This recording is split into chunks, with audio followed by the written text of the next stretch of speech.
হেনা, আজ তোকে শহরের সব থেকে বড় বিজনেসম্যানের ছেলে দেখতে আসবে। তুই এই লাল ড্রেসটা পরে থাকবি। বাহ, লাল ড্রেসটা তো দারুণ। শোন, আমি বাড়িতে থাকবো না, ফাঁকা ঘরে যে কোনো উপায়ে ছেলেটাকে পটাতেই হবে। ঠিক আছে মা, 4 দিন স্নান করিনি, তাহলে আমি ভালো করে স্নান করে আসি।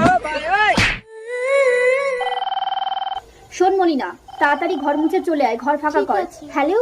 হ্যাঁ বাবা, তুমি চলে এসো, আমার মেয়ে বাড়িতে আছে, আমি একটু বেরোচ্ছি। আপনি না থাকলে আপনার মেয়েকে চিনবো কি করে? আরে ও একটা লাল ড্রেস পরে থাকবে। বাহ, হেনার লাল জামাটা তো খুব সুন্দর। একটু পরে দেখি। এ তো অপরূপা, তোমাকে আমার ভীষণ পছন্দ হয়েছে। এই নাও, এই আংটি পরিয়ে তোমাকে আমার করে নিলাম। সোমবারে এসে আমি তোমাকে বিয়ে করে নিয়ে যাব।